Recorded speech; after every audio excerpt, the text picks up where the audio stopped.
Today I am going to present Erik Lindahl's solution for just taxation. So, we have studied taxation and there are some principles of taxation. So, we have studied about benefit principle of taxation and ability to pay principle of taxation. So, benefit principle of taxation, we know this is based on the benefits we enjoy from the services provided by the public authority, we pay a share to it. The next one is ability to pay principle. Based on the ability, capacity, income and wealth of the person who enjoys the benefit, he makes payment. So, these are the basic concepts in taxation, but this is little bit advanced. This is Lindahl's solution for just taxation is little bit advanced theory of taxation. This is developed by Erik Lindahl in 1919. He is a Swedish economist. So, in the context and experiences of Erik Lindahl in Sweden as an economist, as a public activist, he developed this Lindahl's solution for just taxation. So, first what is this theory? This theory says the people are taxed, the persons are taxed based on the benefits they want to enjoy. So, this is like an voluntary exchange program between what do they enjoy in the form of services, social goods provided by the government, and based on the benefits that they enjoy, they are supposed to make the payment. And this theory is based on some assumptions and some concepts. First, this theory is developed in a very democratic society, and the society we know, and there is judiciary is there, executive is there and legislature is there, and this theory is developed in that context. And next is, here in the beginning the theory assumes there are only two parties, the party A and party B. These are the two persons in the model, and only one good is produced, that is social good. The social good is produced by the government to party A and party B. Then this theory assumes and it plans to determine the total amount of revenue to be mobilized for providing the social good. That total revenue, amount of revenue to be mobilized from party A and party B, it to provide or to make provision for supply of social good. And next, the theory also decides the amount of public expenditure to be allocated to both parties A and B, and how it should be allocated. So, these are some basic assumptions of the theory, and this theory in the beginning, this theory states that the two parties, party A and party B, and BB is the demand curve of party B and AA is the demand curve of party A. So, these are the two parties. So, in the beginning this theory states how much you are willing to contribute if you enjoy a social service or a social good. So, in the beginning the two parties they say, party A says that he is willing to make a payment up to QM, that is his offer to enjoy a social good, and party B, he is also willing to supply a social good, to get social good, and the price he offers is LN. So, both parties, so one party A is willing to offer from Q to M and party B is willing to offer from L to N. So, adding these two offers, it comes to 150%. So, it is higher percent they offer than the expected cost of providing this service. So, this is the offer or the expenditure revenue that the people they are willing is more than the cost.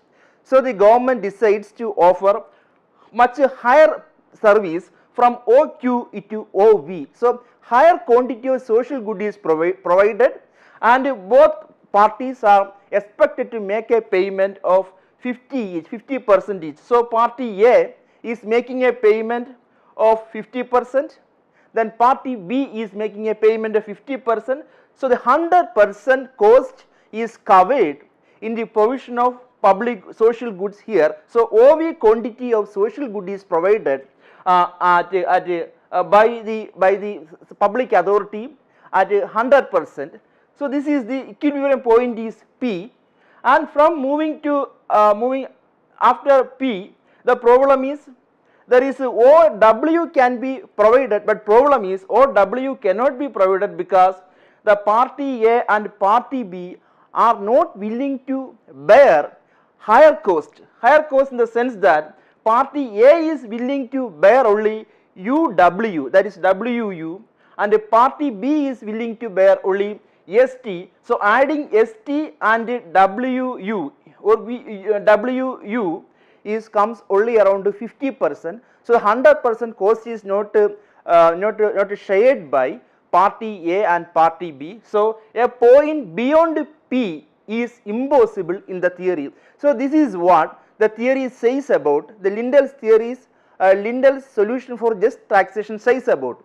But this theory is criticized because this theory assumes constant cost condition that is not realistic, and another limitation is this theory is unfit. It is argued in a very democratic and society having a wide socio-economic inequalities. This theory never considers beyond the fiscal implications. The society to provide public goods, there are people having inequality in income and wealth, then socio-economic diversity. So that aspects are not covered in the theory of Lindahl's just taxation, and these are some limitations of the theory. And this theory is, even though it is developed in a democratic setup, this theory may not be suitable if you ask a theory of public goods, because public good is provided to all people by the government,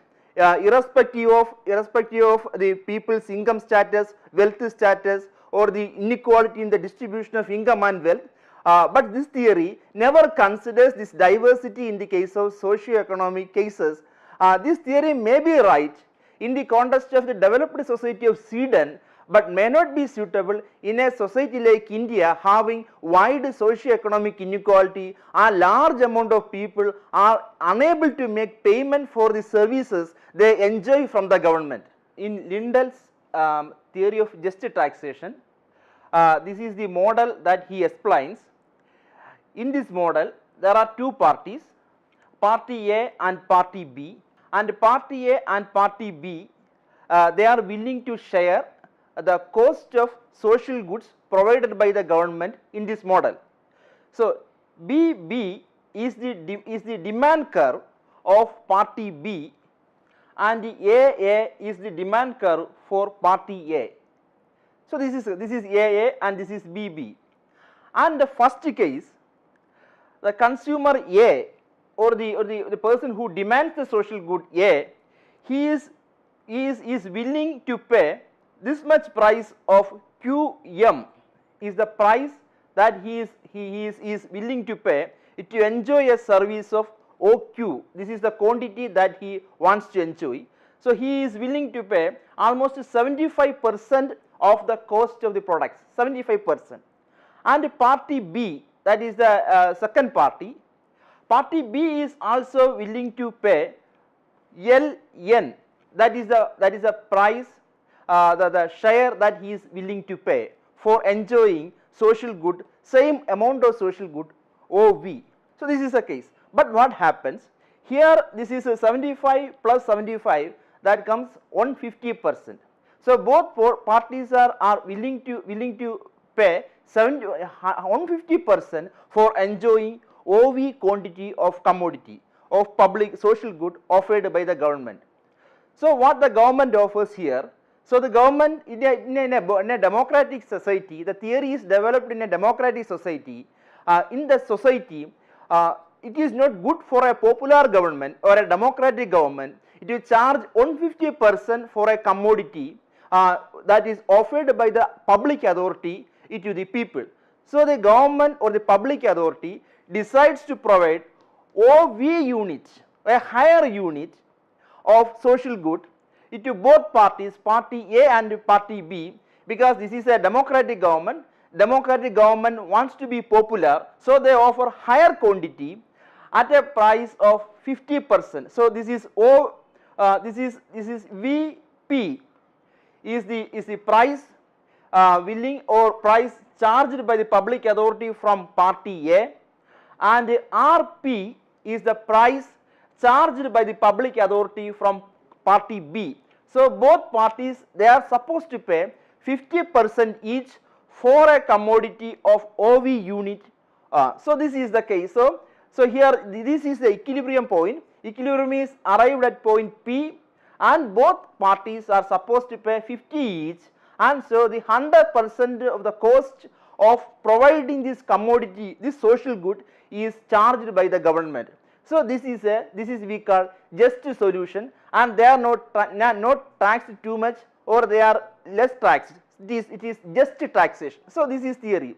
Then we may ask, what is the problem for the government to provide OW quantity? What is the problem? The problem is, if government wants to provide OW quantity of a larger quantity, the problem is party A is willing to pay only WU price.